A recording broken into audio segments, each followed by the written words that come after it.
係啦，我而家錄緊嘅，好繼續。咁咧係啦，你就第一個你會先寫 globalization 嘅，咁咧你可以分兩方面去講先。第一個講第一樣嘢咧，你可以講咧，全球文化會有啲乜嘢去影響到香港電影啦。咁譬如好多同學都會話國際嗰個片嗰個競爭會令到佢哋唔係好睇港產片啦。咁即係呢個你可以 cap 翻個問卷啦，同埋你可以咧再加誒誒你個一手資料咧，你個電影咧你咪影咗嗰啲 promotion 嘅，係你嗰個相有冇係咪大部分都仲係日本或者外國嘅 promotion 嚟㗎？係係啦，咁你就可以指翻啦。呢套戲係邊度嘅，就唔係香港噶啦。嗯咁同埋當然你都可以咧去 cap 圖咧去上，你當然可以再加二手資料啦。譬如我哋上上網去睇而家啲電影上緊畫嘅，會係邊啲電影咧？上得最多嘅場次係邊啲電影咧？咁呢一刻應該係白雪公主嘅，我估係啦。咁你 cap 翻啦。咁白雪公主係迪士尼噶嘛？係啦，咁應該咧呢個咧就會係 globalization 全球文化嘅。咁第二咧就係影響緊咧就係戲院呢樣嘢啦。咁咧就係你又 cap 翻你嗰個問卷入邊咧，同學係話佢主要都會而家睇串流平台啦。咁 Netflix 同埋迪士尼係全球文化嚟噶嘛？嗯係啦，咁咧你就去寫翻所以令到導致譬如戲院改變咗大家去睇電影個習慣啦，大家可能未必淨係依賴戲院啦，可以依賴呢一啲串流平台啦。嗯係啦，咁其實係你記住你係有兩方面影響緊嘅，一個係本地嘅電影，一個係本地嘅戲院，都係受緊全球文化影響嘅。咁咧，所以咧，你睇翻咧全球文化嗰、個PowerPoint 啦，咁咧你哋有一啲文字咧係會沿用，即係會用得翻嘅。譬如先定義係先會落翻全球文化會係乜嘢定義啦？全球文化包括係咩啦？你呢個係企業嚟㗎嘛？即係Netflix 啊，同埋荷里活電影啊，各類嘢都係一啲企業business 上邊嘅嘢嚟嘅。咁你又寫翻啦。咁同埋咧，你見到呢件事咧係除咗全球文化，佢係影響緊我哋嗰個本地嘅文化嘅。咁咧。佢咧係以電影呢件事去講咧，你等一陣啊，我抄翻個 PowerPoint 啊。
好，你等我一陣先啊。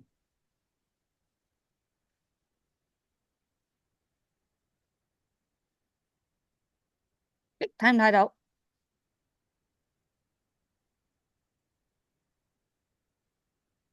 睇到嘛？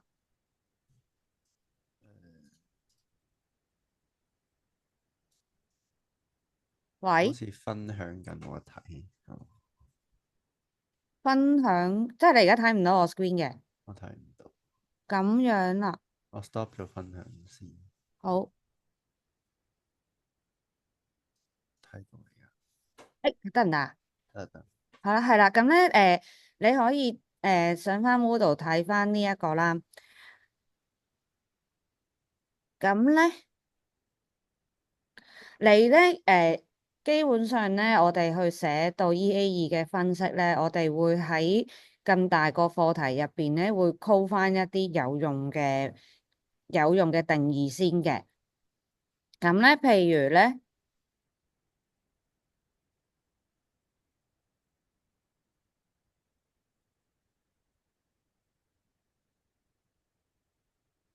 係啦，可能咧你嗰啲你會涉獵到有荷里活電影啦，就係、globalization 入邊嘅呢一個啦，social and cultural dominance dimensions 啦，會一啲關於文化，因為電影係文化之一嚟噶嘛，會關於呢個啦，同埋佢會有 corporate world 啦，就係 Netflix 同埋 Disney 啦。咁咧你就可以寫埋咧，你見喺電影呢件事上邊咧，見到有一啲問題喎喺 cultural globalization 入邊。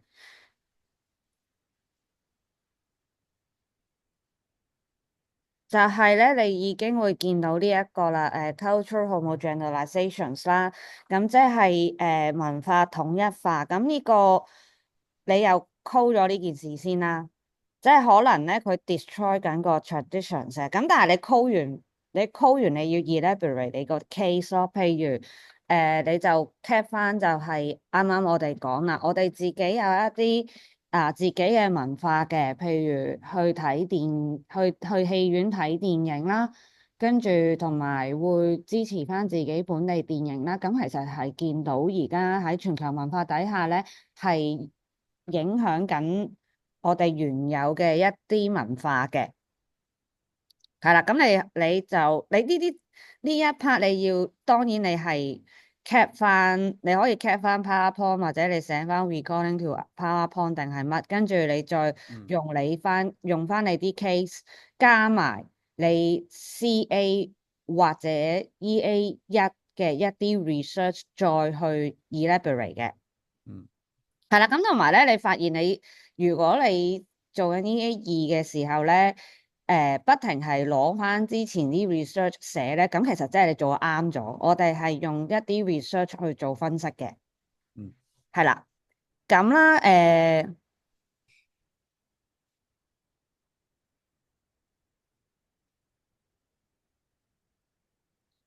咁咧跟住咧，你就可以去再去寫啦，譬如而家有呢個 impact 啦，就係我哋冇咗自己個 cultural tradition 同埋 identity。咁當然你就可以咧，再睇翻我哋喺電影上邊嗰個 cultural tradition 同埋 identity。咁你好大 popularly 就係去睇翻咧，就係、可能 CA 一啲自己嗰啲 research 啊，港產片其實本身有啲乜乜乜乜特色嘅，呢一因為我哋會嗌自己做港產片，其實即係香港出產嘅電影啊嘛，咁其實真係有文化身份喺呢件事上邊噶嘛。嗯咁咧，咁呢個就係我哋會一港產片只係一個代名詞啦。咁其實真正點為之港產片咧，你就可以咧跟翻你沿用翻你自己 CA1嘅某一啲嘢啦。譬如其實我睇翻你 CA1咧。好過跳拖好多噶啦，咁咧你可以睇翻你自己寫嗰啲 characteristic 係乜嘢乜嘢乜嘢，咁咧最基本你一定要提咧，我哋港產片個語言咧一定係廣東話嘅，嗯咁而你再 compare 翻而家上映緊嘅電影，而家戲院宣傳緊嘅電影咧，有啲係日文，有啲係英文噶啦。咁咧，反而香港講廣東話嘅電影咧就冇乜。咁呢啲咧就非常之重要，即係我哋平時好似講廢話咁啦，港產片一定係廣東話，但係喺呢一個議題下邊，我哋一定要提嘅，嗯係啦，得唔得？咁同埋咧，我哋電影一套電影。商業電影主角啊，佢嘅知名度都好緊要噶嘛。你亦都見到咧，其實而家新一代咧，其實唔太認得自己而家嗰啲電影明星嘅。咁其實真係 lost 緊呢一個 identity 噶啦。唔認得演員都係一件事嚟嘅，得唔得？即係譬如我哋香港人會認到 Mirror，而我哋 exchange student 認唔到噶嘛。咁呢個其實好明顯已經分緊大家唔同文化會有唔同嘅流行文化咯，得唔得？啊，係啦，但係我哋而家所謂流行文化嗰啲明星，我哋原來咁多人都唔認得嘅。好，咁跟住咧，係啦，你其實應該以你而家嗰個 research 咧，容易寫到咧，會係globalization 先嘅。咁咧，跟住係啦，就係咁先。好，跟住咧，globalization 有冇問題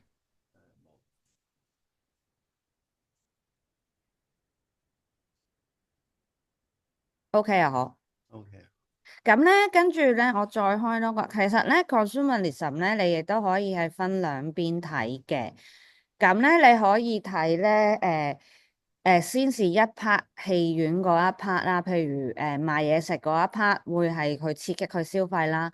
咁其實佢仲有 N 咁多樣嘢係喺度幫緊你刺激消費嘅，譬如 promotion 啦，你見佢嗰啲電影海報係鋪係好多位有得見到嘅，譬如佢電影門口啦，跟住去到入到去，佢會有即係譬如佢有 light box 啦，佢又會有成個 in store 咁樣啦，甚至我見到咧啱啱有一個已經係好似可以俾人企入去打卡咁樣嘅東西啦，係啦，跟住仲有得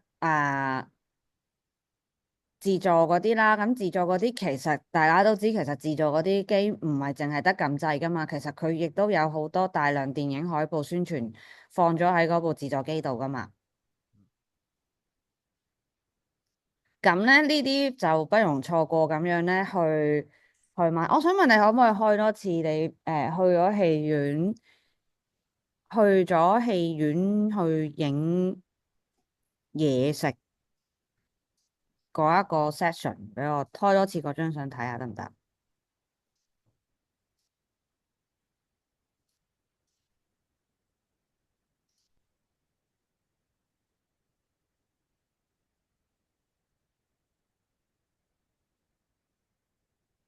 係。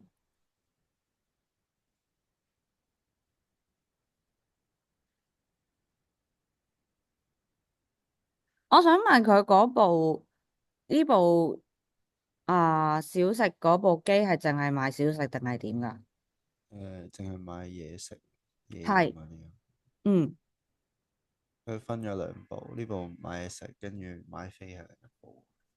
好，咁即係你見到賣嘢食隔離，其實佢已經有塞咗張小翼仔啦。嗯係啦，咁呢個係嚟緊五月嘅戲嚟㗎嘛？咁咧呢嗯個咧亦都係講緊咧，其實就算喺電影院本質咧，佢亦都係 即係好多地方佢會攝咗一啲 promotion 喺度。其實呢一啲嗯就係會刺激大家一啲嘅睇戲嘅慾望咯。嗯係啦，咁同埋咧，你回顧翻啱啱成上題嗰個 globalization 咧，史力仔都係 globalization 嘅，因為佢迪士尼嘅喎。係啦，咁你記住 mark 翻，可能你有好多相會重用嘅，即係呢個可以用到 consumerism，係又可以用到 globalization，冇問題嘅。係啦。好，咁嘢食啦，跟住呢個宣傳海報啦，咁同埋咧，你可以睇咧，佢有冇嗰啲唔知點點點用恒生信用卡又平啲啊，嗰啲其實全部幫緊我哋或者學生優惠啊、長者優惠啊，其實呢啲 discount 就唔使講，喺市場學角度都理解到佢係引到大家入戲院睇戲噶嘛，嗯都唔使講文化啦，係咪？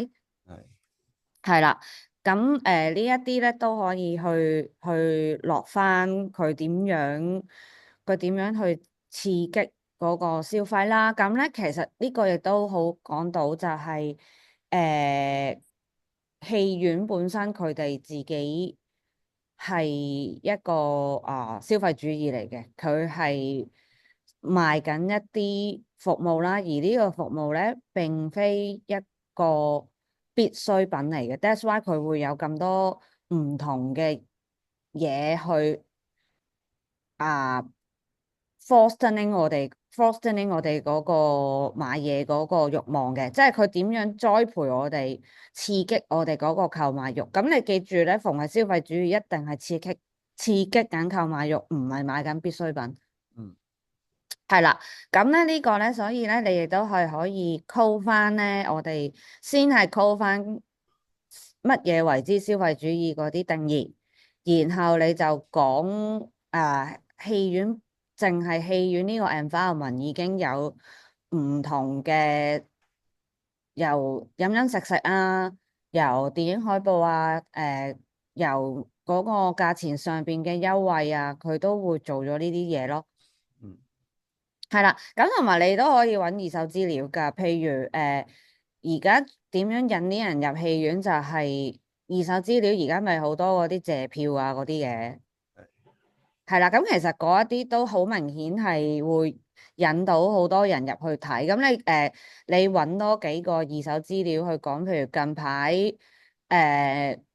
hit 嗰啲戲咧，一定係通常有借票，而且會好多人坐滿咗。咁佢就可以同 compare 翻咧，你呢啲閒日咧個人流好少，即係唔變咗哦。原來借票真係有得可以成為一個有效刺激人哋入場睇嘅一個方法咯。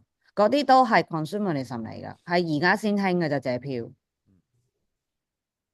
有明星效應啊嘛。係係啦，得唔得？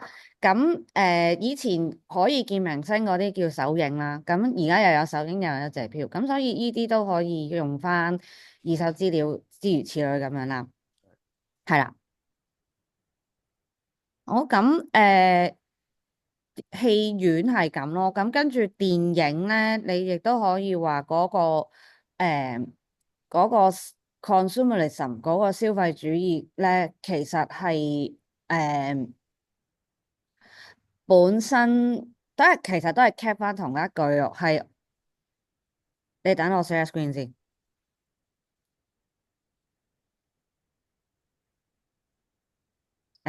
等我一陣啊，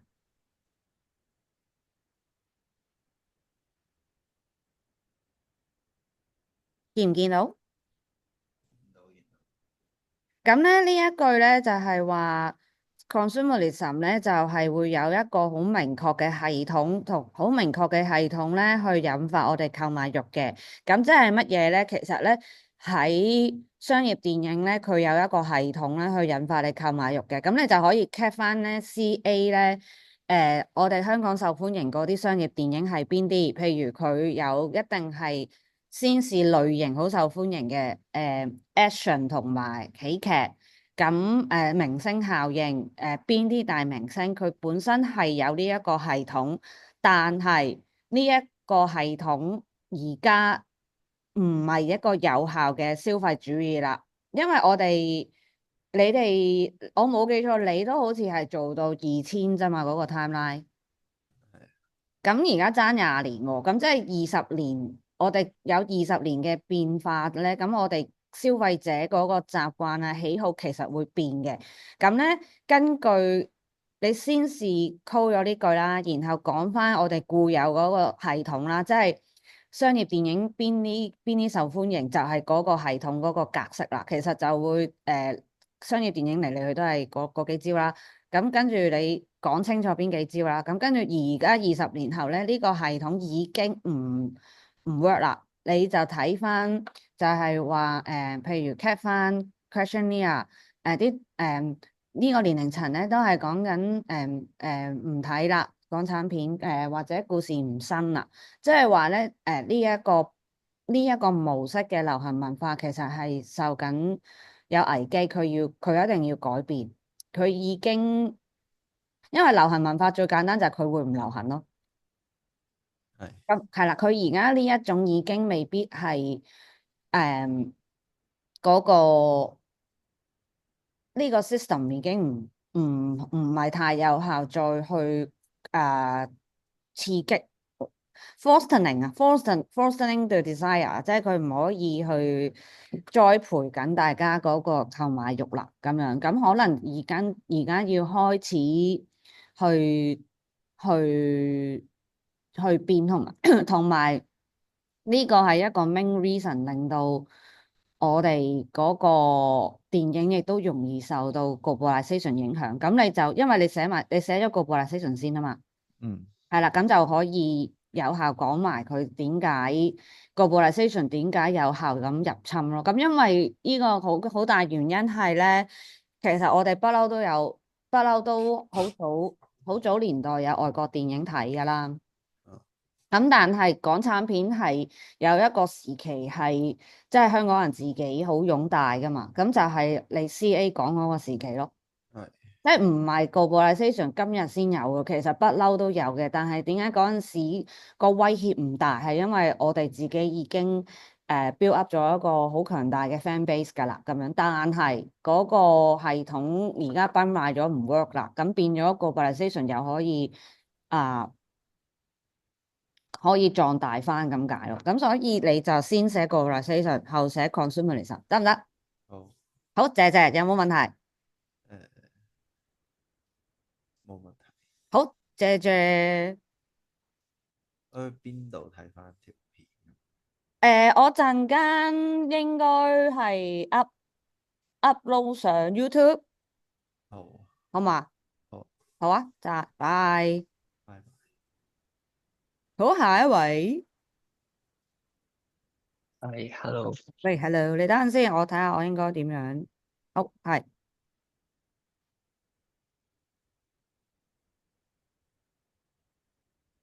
誒，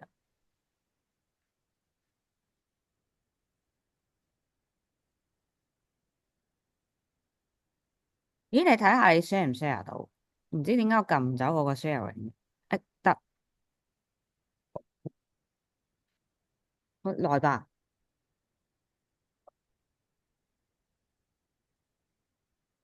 你好似等一陣啊，好啊，你撈唔到，唔緊要。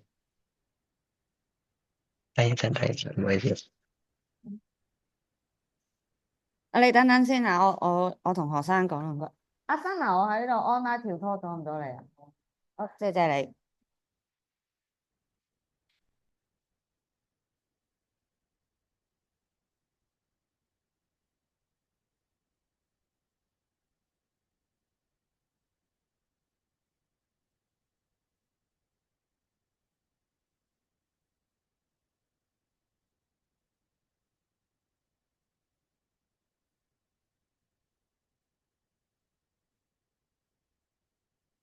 係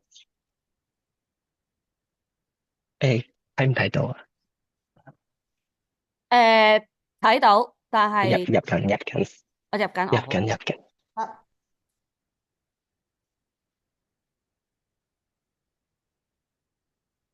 啊首先我呢個係講即係 focus 就係戲院睇下人哋睇戲嘅習慣，因為即係依家市道唔好，即係電影業越嚟越低迷，所以想睇下即係人哋睇戲嘅習慣。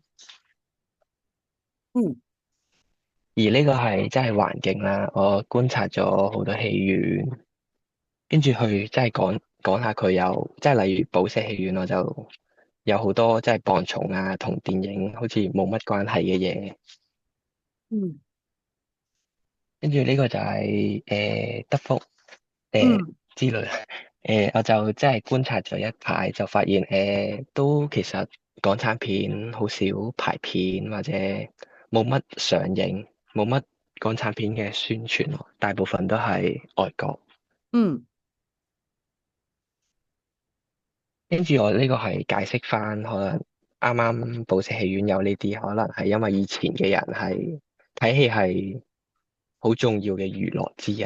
嗯嗯而呢個我就已經係 user，跟住問卷，嗯跟住問佢可能每個月睇幾多次戲啊，嗯。同埋喺邊度睇。呢個就係入戲院嘅原因，同埋中意電影嘅類型。誒，等等先，我想問有冇年齡層㗎？你而家呢個？啊，有，我未加，哦，得得得，我之後加。好，謝謝，好，呢個就係唔入戲院原因，同埋覺得點解依家少咗人睇戲。嗯呢個就係問佢哋有冇睇呢套票房冠軍嘅戲，跟住同埋點解你覺得點解咩原因點解佢會成為票房冠軍？嗯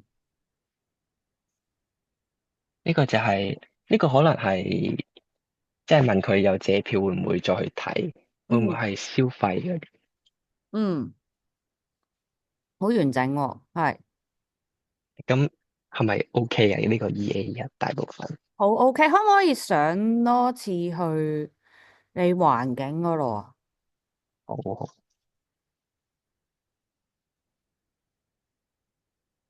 係是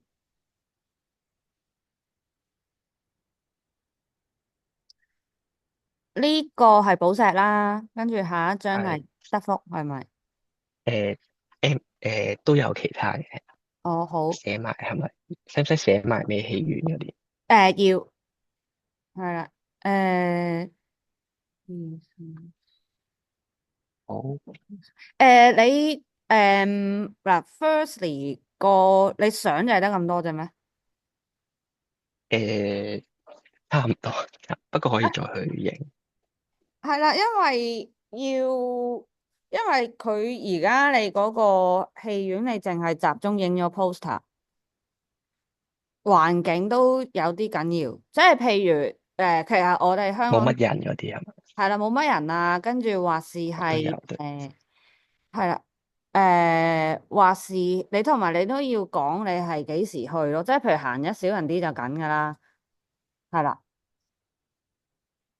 咁好。咧同埋我哋理論上其實係知道誒嗰個電影咧，唔係之前嗰個戲院咧係由外邊到入邊咧都差唔多好多 poster 噶嘛。係。就算大有大嘅戲院，同細有細嘅戲院，就係嗰個電影海報係 coverage 超多，咁即係因為你要提供翻個大環境咧，我哋可以理解到咧，其實就係海報係宣傳電影一啲非常之明確嘅手法。咁因為譬如我仲有咩例子可以講咧？誒、我超簡單咁樣講啦，即係睇戲一個人，即係入戲院咧，入戲院呢件事個本質咧係一入到你一未踏入去，你由門口開始已經行入去咧，你係發現無孔不入嘅一啲宣傳產品嚟嘅，因為佢真正去 search 嗰個商品，其實係要你買咗飛走到入去先有得睇噶嘛。佢唯一可以同佢消費者溝通嘅就係門口嘅所有海報啦。咁咧呢個會幾重要嘅喺你哋呢一樣嘢。咁因為你宏觀翻咧，我哋其他流行文化，譬如漫畫啊，諸如此類嘅，都冇電影嗰種海報咁 coverage 咁大，同埋甚至係可能你會發現，譬如嗰個你去德福啊，係嘛？係。即係九龍灣地鐵站開波已經會有好多電影海報噶啦。哦，即係可以講埋戲院以外，即係巴士站啊嗰啲。係啦，即係你係知道會係即係有啲區冇戲院嗰啲咧，其實有時你會留意到個地鐵站就未必會有咁，當然都有啦，即係有啲戲好有錢噶嘛，係啦。咁但係有戲院嘅區咧，嗰個地鐵站啊，甚至巴士站咧都會有噶，都會有海報噶，係啦。咁呢個亦都係 prove 緊就係我哋睇戲喺香港人入邊係一種好明確嘅娛樂咯，咁所以會有好多宣傳咯，佢值得投資咁多宣傳啊嘛。好，係啦，咁咧係啦，咁跟住6點到7點係幾時㗎？好似可能上個禮拜，閒日。係啊係，嗯，好啊，咁記住寫翻啦嚇。寶石戲院咧好，係幾時去㗎？會都係上個禮拜好似。嗯，都係上去。咁咧，同埋咧，你哋可以去 mark 翻啦，environment 一大堆嘢啦。即係譬如environment，我哋主要可能講個戲院佢會點樣啦，跟住以前個戲佢可能係啲 poster 放得好密集啊，跟住會有大大細細唔同形式嘅 poster，尤其是寶石戲院佢會 display 翻經典嘅嘢啦，甚至有啲九唔搭八嘅嘢啦。咁同埋咧之後咧，你可以去再拆細啲 objects 咧，因為 AEIOU 嘛。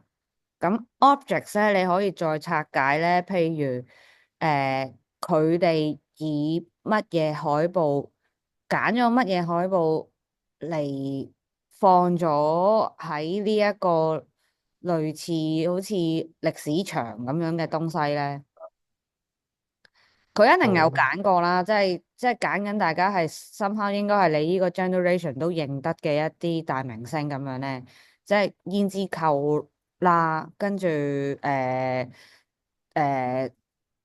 咁上下嗰啲周星馳嗰啲。係啦，周星馳嗰啲佢一定係揀出嚟嘅，佢播過咁多戲，咁咧呢啲即好，係某程度上係最代表到最代表到我哋港產片嘅一啲電影海報，咁呢個就係 objects 啦，針對好，翻 poster。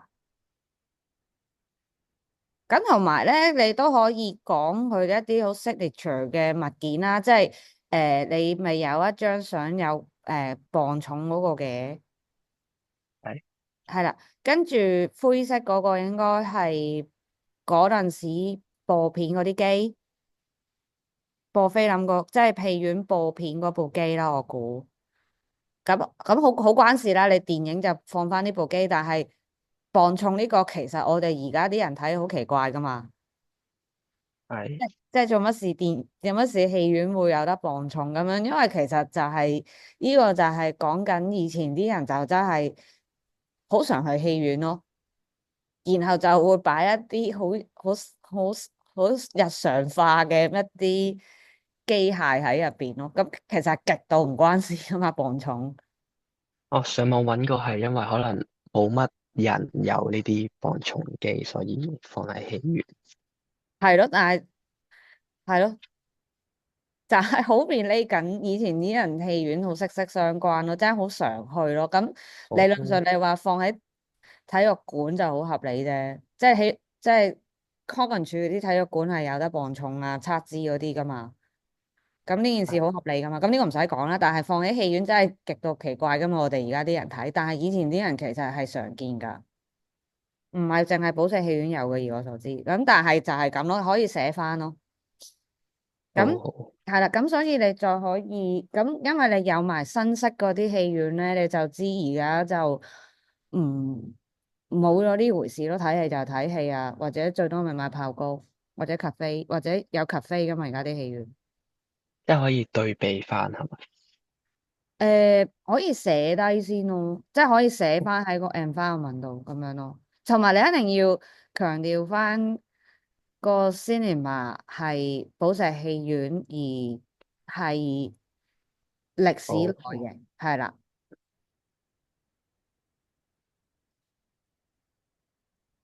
同埋咧，你可以 mark 翻咧，寶石戲院咧，佢咪會 show 翻一啲以前嘅一啲 object 出嚟嘅，啲凳啊，各樣嘢嘅。係，係啦，咁其實所以你除咗 E 同埋 U 咧，你有好多 objects O 噶。其實哦，佢點解 show 翻出嚟，就係因為佢話俾大家知佢係一個好有歷史嘅一個本地戲院咯。佢又唔係連鎖嘅。哦，係啦，佢一定係有有一，即係有時有啲舊嘅嘢佢 show 翻出嚟，佢 show 翻出嚟一定有佢個價值先 show 嘅啫。即係譬如佢係反映緊我哋從前嘅一啲都幾貼近民生嘅即係貼近我哋 living 嘅一啲東西。咁譬如佢呢一啲都係噶嘛，即係佢嗰啲凳啊。跟住滿座啊，嗰啲牌啊，嗰啲咧，即係有一種歷史同埋 cultural value 喺度嘅，得唔得？哦，係啦，當然你唔使刻意吹一啲歷史咩 value 啦，但係佢擺得出嚟就係 mean something 啦，係啦。好，咁跟住 EA2諗住呢啲使唔使寫㗎？呢個文化身份認同，你呢句嘢係咪本身 search 出嚟㗎？係，哦，咁你 call 翻邊個人寫先可以放啊？好好。係啊，因為啱㗎。好，跟住 globalization。我係跟住講咗全球嘅，即係可能荷里活都有電影業低迷，跟住隔離就係香港，嗯，跟住係，呢個就係香港嗯嘅先，即係可能好似啱啱講嘅，好少戲上啊，好少排片，嗯而外國都有同樣情況，就可能因為疫情啊同埋罷工都有影響到，嗯跟住呢個係咪即係關鍵嘅？就係戲院少咗人睇戲，嗯冇乜人啊。嗯而呢個就係可能相關行業同埋專業人士都有承認，嗯，而呢個我唔太知啱唔啱呢個，即係我係講即係就算好低迷，但係如果有好嘅題材內容都其實都吸引到觀眾入場。可以。誒，但等等先，誒，係咪下一把冇噶啦？冇哦，OK，冇問題嘅，啱嘅。咁咧，你可能去睇翻嗰個 globalizations，嗰個電影第18係。好，咁我想問，喺 user 嗰度有冇啲嘢係可以用得翻噶？誒，即係點解唔入戲院睇戲？可能或者依家唔睇香港電影嘅原因。係啦，係啦，係啦，係啦，你可以 cap 翻呢一啲嘢噶，係啊，好，係啦，係啦，串流平台都係啦，咁同埋你可以 address 都係啦，specific 嘅嗰個 globalization 全球文化係邊一？即係全球文化有好多嘢噶嘛，即係 Apple 啊嗰啲都係全球文化啊，麥當勞都係，咁麥當勞好明顯就唔關呢邊事啦。咁你就要 address 翻咯。而家串流平台嘅 Netflix、全部 Disney Plus 係香港比較常用嘅串流平台啦，甚至可能係嗰個娛樂都受到挑戰，諸如此類啦。跟住網上娛樂更加多啦，咁呢個都可以係挑戰到電影本身呢個文本噶嘛。係係啦，咁呢啲都可以 cap 翻，因為咧你 user 你嗰啲 survey 嗰啲問題好有用噶，你一定係用得翻喺你啲分析度噶。好，好，咁同埋係再上一上去，你睇下先，上一版都係係問卷。係問卷係十，嗯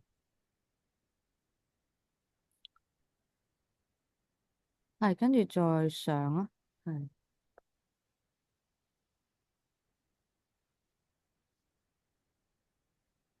係跟住再上，係啦，啊先，12頁就係破地獄，跟住佢哋講緊係因為個題材故事，好，跟住13，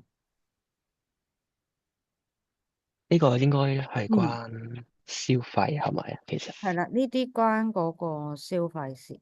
好，咁跟住 globalization 仲有冇咧？跟住冇乜應該消費關於。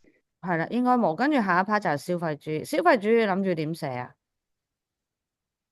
其實我好少即係消費主義嗰啲 research，嗯，好少即係可能問卷都冇乜點寫，就係得呢個咯。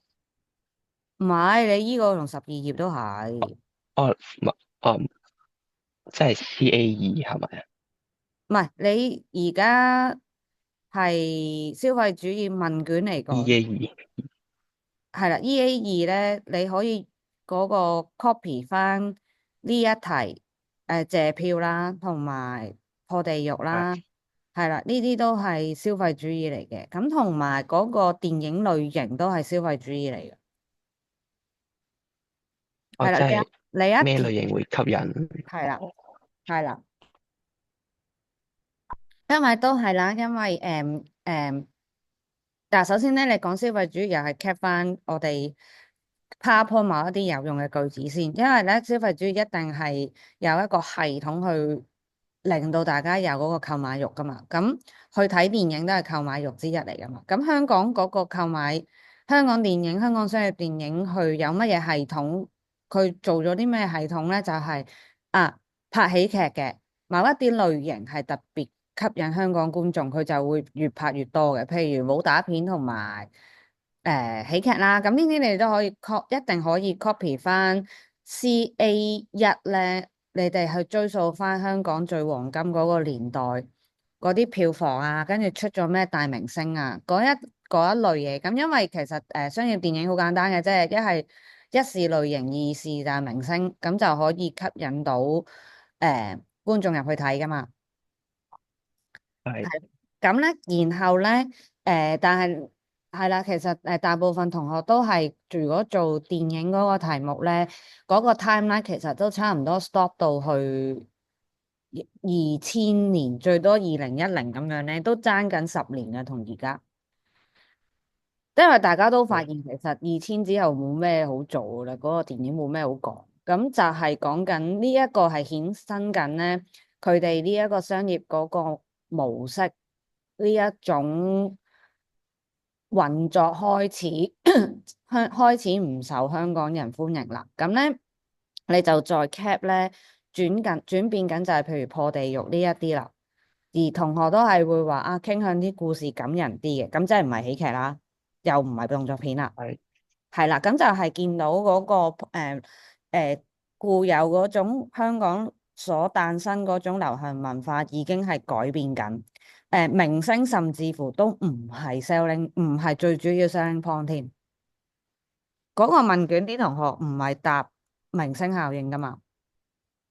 係係啦，咁所以咧呢個就係嗰個消費主義，咁然後可以仲有好多廢話講嘅，譬如電影 poster 嗰種 visual，我哋可以從時次去探討，其實電影海報嗰種模式係點樣，你哋可以將佢歸類嘅，你哋會發現咧，其實可能即係你哋可以由 CA，你哋咪做咗好多以前舊有嘅 poster，跟住去到現在咁西方又好，港產片又好，其實變嘅係科技咯，跟住元素唔係太變嘅啫。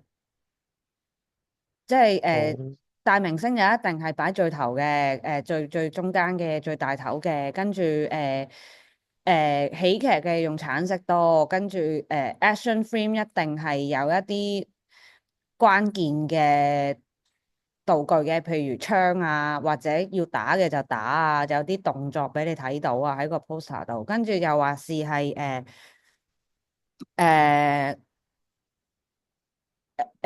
誒九龍城寨咁樣嗰啲，其實個 poster 呢一類一定係全男班噶啦，因為佢係一種 action free，甚至其實套戲都冇女人添啦，基本上係啦，即係喺嗰啲 poster 你會見到嘅，同埋有一啲情況你哋會發現西方同香港都有啲位好似添，即係同埋啲 action film 唔知點解好中意個背景用到火㗎。啲爆炸係性嘅嘢係啦，咁呢啲咧就係嗰個嘢啦。但係有一啲嘢當然改變緊啦，譬如數碼化，跟住佢去到嗰啲自助售賣機嗰啲，全部都係數碼化嗰啲就緊噶啦。跟住又話是係可能唔喺地鐵站見到唔係淨止 light box 啦，會見到有真係有電影 trailer 播緊啦，因為 LED mon 啊嘛，而家有。即係嗰啲費用係啦，係啦，但係佢哋擺出嚟嘅元素不變嘅，甚至可能而家印刷方便咗，會有一啲有錢啲嘅電影，譬如迪士尼啊嗰樣嘢咧，嗰啲宣傳品係去到唔係海報，直頭係有一個 set，大家可以走入去影相嘅，係啦，咁樣哦，啦，即係可以，即係好似啱啱環境咁，係咪觀察係啊係啊，即係有啲可以企可以擺翻落去？張相啊，係啊。係，但係即係嗰個模，哦即係啦個 form 啊，個 device 啊唔同，但係 element 其實未必冇乜大分別嘅咋，即係卡通片啊嗰啲咧都係顏色鮮豔啊，誒咁其實卡通片都有受歡迎嘅角色噶嘛，即係白雪公係，主咪就係白雪公主咯，咁因為消費主義係咪可以講出嗰啲周邊啊？即係可能九龍城寨都有出嗰啲乜嘢香水啊乜嘢？係啊，都係噶，絕對係噶，係啊。跟住哦，Minecraft 嗰啲都好明顯 feature 緊feature 緊麥當勞添啦。係係啊，呢一類係啦，萬變不離其宗啦，不停出啲周邊產品啊，受歡迎角色同埋明星係咁谷行嗰個宣傳，令到大家好想睇啊，諸如此類，都係咁嘅啫。其實由歷史到而家冇乜點變過，哦，係啦，就係咁。我想問是，最尾呢個其實係咪總結嘅？好似哦，你呢個 globalization 個總結咪就係、誒、我哋又有戲可以去到可以去到好國際化嘅，但係問題我哋自己本土電影其實受到 globalization 嘅要挾得好緊要咯，又唔係要挾嘅，好誒、已經喺嗰個 market 嗰度佔咗好大比率咯。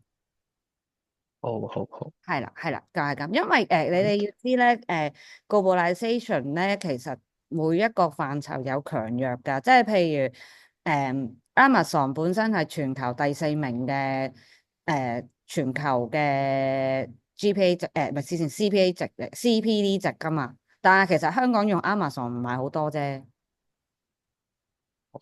係啦，咁即係有強有弱咯。就算Amazon 嗰啲 online store 咁，佢全球去到咁勁，唔代表會影響到香港好普及噶嘛。但係如果以荷里活呢個例子嘅 case 嚟講咧，佢算喺香港滲透力好強啦。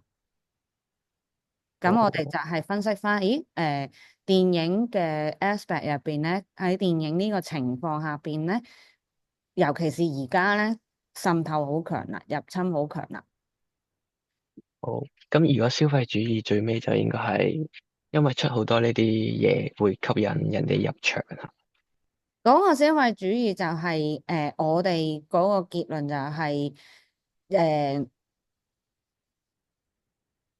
嗰個流行文化會有一啲嘢變緊嘅，變緊係啲乜嘢？譬如你有分幾類，你要分幾類嘅。譬如總結翻就係我哋嗰個電影本質、港產片本質要變啦，嗰個 system 唔 OK 啦。好，係啦，嗰個 system 唔 OK 啦。咁但係可能去到某一啲消費主義，有另外一個 system 就係宣傳品啦。咁有一啲嘢改變緊嘅，有一啲嘢其實都係一樣嘅，就係我哋啱啱討論嗰啲啦。科技可以改變緊某啲嘢噶嘛，但係 selling point 不變噶。好，好，好，係啦，就係咁，得唔得？得，唔該晒。唔使，拜。拜。係，Hello，sorry 要你久等。唔好意思，我覺 Hi，yes。得咧，我睇完同學嘅嗰個拍分之後，我覺得我呢個仲未完善，我諗住聽日先再睇。哦，可以啊。聽日你聽日你有嗰個 list 噶嘛？你加翻係啊係啊，名啊，我改好嘛？咗啦，唔該晒，好，唔拜拜。使客氣，拜。